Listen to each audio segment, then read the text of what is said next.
What's going on, everyone? My name is Joseph Reynolds, and today joining me is a man that needs no introduction whatsoever. If you've been around MMA for a year, 5 years, 10 years, you've heard the name at least once. Randy Couture, how are you today, my friend? I'm doing very good, man. How are you? I'm very well, thank you. And obviously the PFL Challenger Series, what a great run it's been. Every week, some great shows. But what's sort of been the standout week for you in the Challenger Series, and how do you see that's gone overall? I think it's gone great. I think we saw a plethora of great new young talent that's going to enter. We've given away 7 contracts so far. And, we're looking at giving away an 8th contract here tomorrow night in Orlando. Some amazing talent has come out of this. I mean, if last year's season was any indication, we saw 2 athletes come out of the Challenger Series, come all the way through the regular season. Carlos Leal made it all the way to the semifinals. Delano Taylor made it all the way to the finals. So there's definitely some great young talent out there. This year's been no exception. Brian Zurcher was very impressive. He's somebody who fought in last year's season and came out in the Challenger Series and just let it hang out and got the nod, got the contract. Amanda Levy was very, very impressive. Tremendous grappler in the women's divisions there at the featherweight. Just some great athletes, and no different tomorrow night. Second chance, so getting to see like Cataline and some of these athletes that have just haven't got the nod yet, get another shot and hopefully get the nod here tomorrow night. 100%. And when you do go into these fights with that second chance to redeem yourself and get to where you want it to be, what are the sort of emotions that a fighter may take into a fight like that? And do you feel as though the mentality that they'll have will be different as well? I think they'll stay within themselves and not get too carried away with some of that extraneous stuff. I think you have to. You got to let some of that go and just stay focused on the task at hand and go out and do your job. I'm sure Cataline's probably scratching her head because this will be her 3rd Challenger Series fight. She hasn't gotten the nod yet, but she's been very, very impressive. She shows a well-rounded game. She's got a great wrestling pedigree. Her last fight in the Challenger Series this season, she let her hands go, which was something I think she wanted to showcase there. She still didn't get the nod, so she's got to be scratching her head, but I think she stays focused. She's definitely got all the skills she needs. She just needs to stay calm, relax, go out there and do the things she's trained to do. Most definitely. And it'd be extremely hard not to talk about the heavyweights that are on the Challenger Series as well. We saw Abraham Babley. He came away with the contract there. Louis Sutherland came back into the PFL this time and redeemed himself, got the win there. In terms of looking at these next generations of heavyweights coming through and all these different fighters coming through, they're still really early on in the pro career. I believe that was the 3rd fight for Abraham Babley as a pro.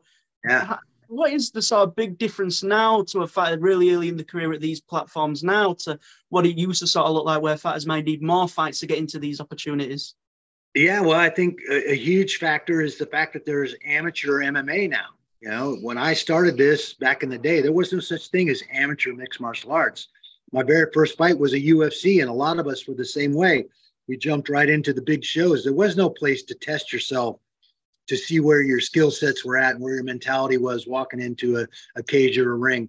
Now there's shows like Tough Enough and so many of these other amateur organizations that are doing a great job of matching up young fighters, giving them a place to test their skills and test their wares and make a name for themselves.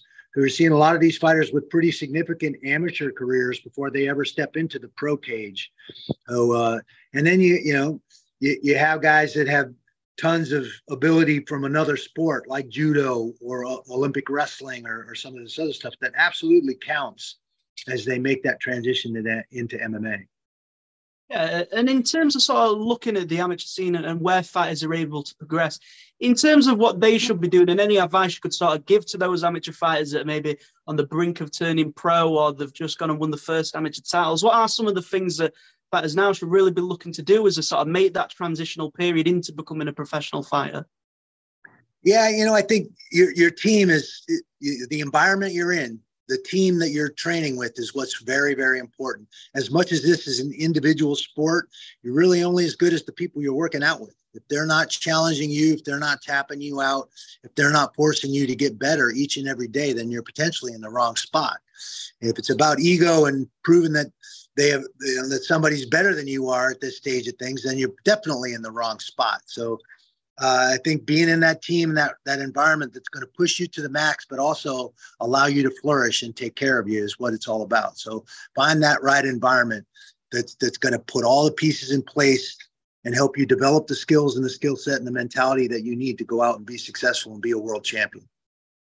And as an amateur as well, obviously, before the sport was really struggling to even get recognised or even be sanctioned to put on shows as well, whereas now a lot of countries are recognising it as a sport and amateurs are able to even get funding to go off to events like the World Championships at the IMAFs. There's still some countries that don't get that recognition, but how important is it for these sports to be noticed at a grassroots sort of level really early on so that they can get that support? Obviously, financially, it's a hard sport to fund, but how important is it to have those platforms there for them that can cater for them at a really young age? I think it's huge. I think the more outlets that we have to compete and again, be considered a professional athlete, the better off it is. Very exciting for the PFL, just opening PFL Europe this year. Having, Dan Hardy getting involved there, and, Dakota, Masheva, a lot of amazing athletes that come out of developing the PFL Europe now.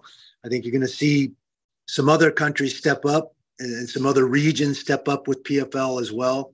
And again, I think it's the fastest growing sport on the planet right now. 100%. And looking at PFL as well, in terms of the landscape that they've created and the changes that have really come to MMA so far, but what do you feel some of the biggest changes have been with the PFL coming in and what they've been able to do in such a short amount of time? Well, I think the biggest thing was this format with the PFL. A regular season, a playoff, and a championship every year. That's just like every other sport we've grown accustomed to seeing.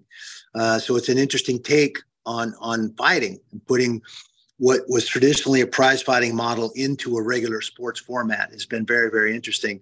And I think that gives you a rooting interest, whether you want to see somebody get beat or you want to see them win the championship. You have somebody to root for or root against in that format. So I think that's something that the PFL is enjoying. They've done a great job in developing that.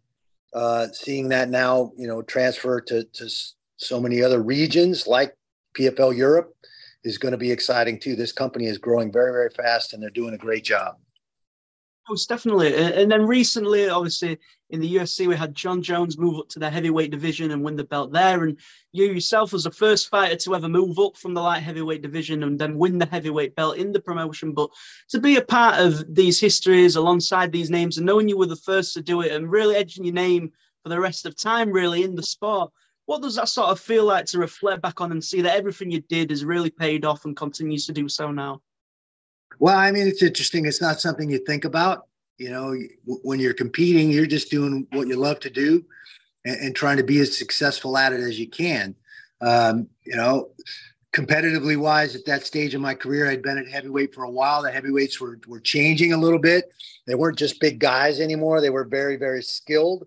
And so it made more sense at that time for me to go down and fight at light heavyweight and fight guys my own size for a while. I think in those 3 or 4 years of competing in light heavyweight, I had to get more technical, dealing with guys that were faster and just as strong and my size. And then when I went back to heavyweight, I think that was tactics and technique that allowed me success there as well. So things were a little bit different, but again, I think as an athlete, those stats and those types of things they're not what you're focused on. And if you are focused on them, you're probably looking at the wrong things.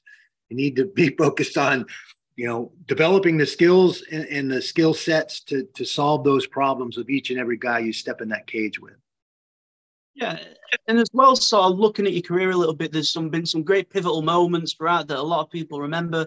The trilogy would be Vitor Belfort, the fights with Chuck Liddell, and everything there. But what do you sort of see as the own pivotal moments in your career? And when did you sort of realize at the time that this was a sport you was going to be able to spend the rest of your life in? Well, I mean, there were certainly some questionable moments early on there. It looked like the sport might get canceled. There were a lot of big pushback and a lot of big political names, calling the sport human cockfighting and all those sorts of things. So we were all a little worried that the sport might go away. And it certainly would have been concerning to me because I quit my job as a coach to pursue fighting full time. And had the sport gone away at that time, that may have been a bigger issue for me. But fortunately, I was able to stay in it, continue to be successful, and make a great living as a professional athlete, which I think is something, very special in this society today. You just don't know. Now there's amateur, MMA all over the place, and a lot of these young fighters get a chance to fight in the amateurs, with a little more controlled rules and, eliminating elbows and some of the things where at the highest level can be a real problem for people. So I think the sport is the fastest growing sport on the planet right now. And we as fans and certainly as fighters are enjoying all of that. Yeah, and then as well, in terms of the sport, obviously now it's a lot safer. There's a lot more things in place to keep fighters much safer. But before, what was some of the things that maybe they have now that just weren't a thing then? And what do you feel as though some of the biggest changes have been from your days as a competitor to now looking at MMA in this generation? Well, I think the fact that there are now MMA training centers that did not exist. I was going to 24-hour fitness in the college wrestling room and a lot of other places, the JKD gyms and the jiu-jitsu gyms to find workout partners. There was no such thing as a mixed martial arts training center. You saw Lion's Den and Milicic Fighting Systems and Team Quest and a lot of other small MMA gyms start popping up all over to accommodate mixed martial artists under one roof. Instead of running all over town to all these different modalities, you pull all those modalities into one place. And I think that's been a huge change for all these athletes. You got Top Team and so many other amazing gyms right now with a plethora of workout partners, great professional coaches, the modalities to recover and take care of your body and your injuries when you do suffer them in this sport. And I think you've seen the level of athleticism and the approach to this sport change significantly over the last 15 years.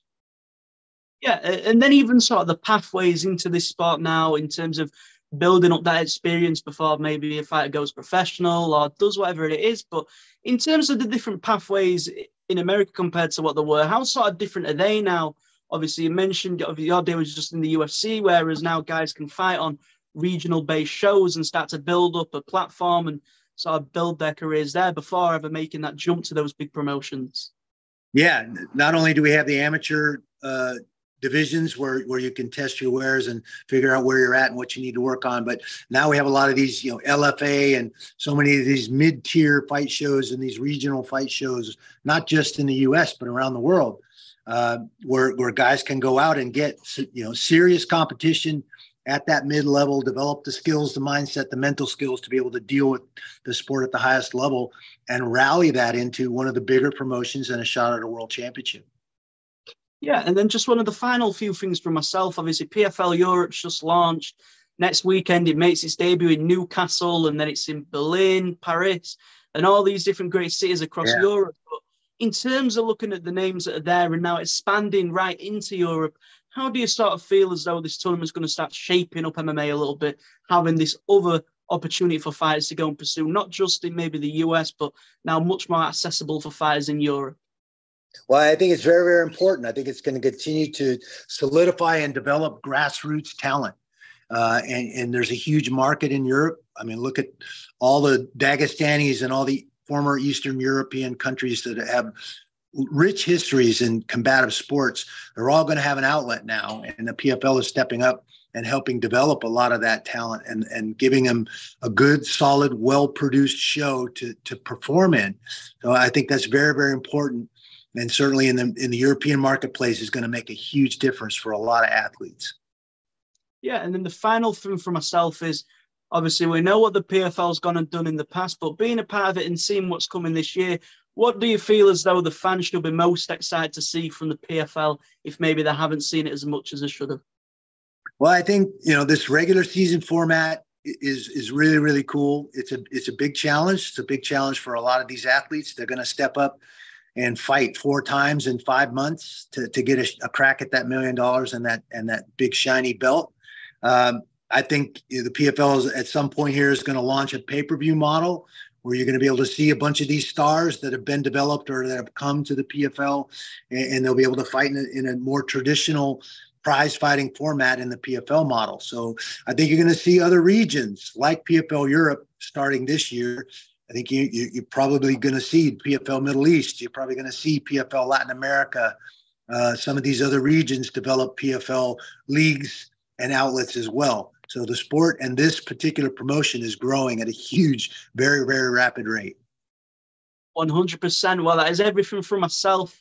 I really appreciate your time today. Obviously, PFL, the Challenger Series week 8, got a chance for redemption for some of the fighters there. And then the PFL, the regular series returns, the debut of the European show next week as well in Newcastle.